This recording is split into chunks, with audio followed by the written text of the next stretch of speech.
But first, I want to sort of dig into a little bit of what's been going on with this conflict of interest stuff. If you're not familiar with Counter-Strike, this has kind of been an ongoing theme. Counter-Strike is an open system, and therefore, as a result, there's been a lot of people who have had multiple team ownership. They've been able to sort of finagle things here and there, and this has been a real big issue for a long time. If you remember several years ago, what is now Astralis Group, but at the time was Refresh, was a tournament organizer. They also owned Astralis. They also owned Heroic. They also owned Godsent. They were kind of had their hands in everything, and Valve sort of busted that up and wanted it to be split apart and said that tournament organizers couldn't also own teams, and also said that teams couldn't also own other teams, and that's how we got here today. So a few weeks ago, right before the Road to Rio qualifier, that is a regional major ranking event, all the teams were asked to fill out conflict of interest forms, and all of them did. And there were some immediate discrepancies at hand that came up while they were filling out those forms.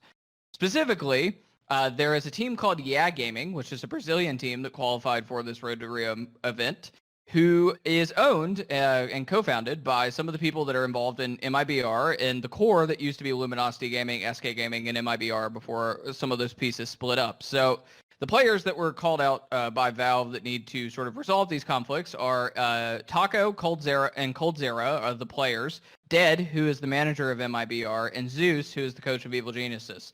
So the teams that got the letter this past week were Immortals Gaming Club, which is the parent of MIBR, Yeah Gaming, FaZe Clan, Evil Geniuses, Dignitas, Ninjas in Pajamas, and ENCE. So essentially, Taco, Dead, Coldzera, and Zeus all own parts of Yeah Gaming. That was the big deal that happened during the qualifier. If you remember a few weeks before the qualifier, there was a lot of talk about Yeah participating in this. Would something happen? Nothing did happen. I don't think Valve is alleging any unfair play here, but what they are saying is that these need to be resolved before November when the actual major rolls around. There were a couple other conflicts of interest that they identified, one of them being that Lurpus, the former analyst and writer who is now an executive at Immortals Gaming Club, is also a co-founder and part owner of INTS. And then also GetRight, the prolific Counter-Strike player, now a player for Dignitas, still has a minor stake in Ninjas in Pajamas. So all these teams got a letter from Valve, which we, HLTV, originally reported, and we confirmed that essentially they needed to fix this up into November. So today I reached out to all of the teams to try to talk to them about this, and a few of them did get back to me. I wanted to read, first of all, some comments we got from Ari Segal, who is the CEO of Immortals. He runs Immortals Gaming Club, obviously, who own MIBR, own Immortals, own Optic Gaming, own the Los Angeles Valiant.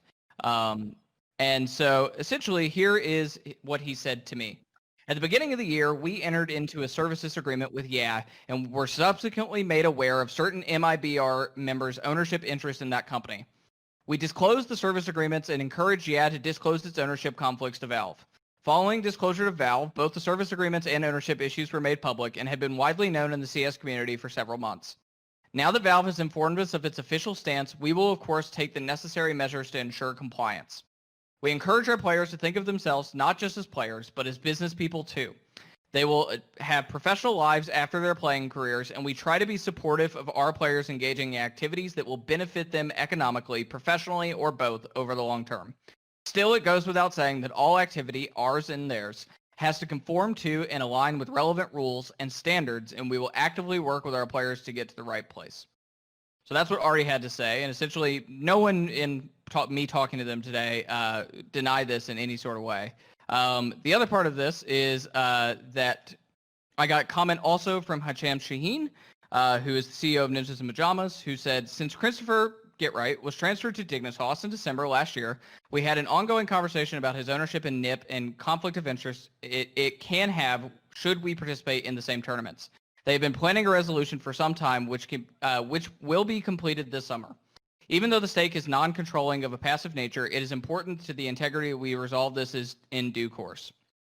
And then finally, also on GetRight, I got a comment from Heather Garazzo, the vice president of Dignitas, who said GetRight informed Dignitas that he is a shareholder in Ninjas in Pajamas and that since joining Dignitas, he's been actively working to transfer those shares. Dignitas and GetRight are confident this will be resolved before the next major.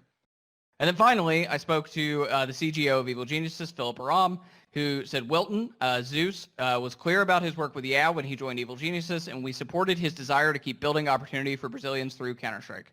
It's disappointing that Valve has deemed his and other stakes in Yeah as a major conflict. Wilton and the others have reached out to Valve to discuss ways to mitigate that don't involve stripping the team of the community leaders who have given it life. So this is unsurprising. As I mentioned earlier, Counter-Strike being what it is, being an open circuit, allowing for people to develop. And I don't think all of this is poorly intentioned either, by the way. I think it's particularly if you look at the Yeah situation, there's a history of a lot of these Brazilian players, Fallen and Taco and Coldzera and others. They want to give back, right? They are the quintessential story of being able to make it out of their country, using Counter-Strike as a vehicle to do so. They're immensely financially successful individuals, and now they want to give back to people who, like them, 6-7 years ago, were in Brazil and unable to compete elsewhere.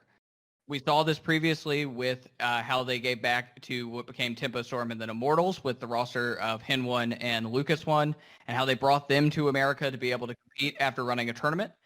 And overall, this has been a sort of a giving for them. So I don't think that this is in any way necessarily nefarious.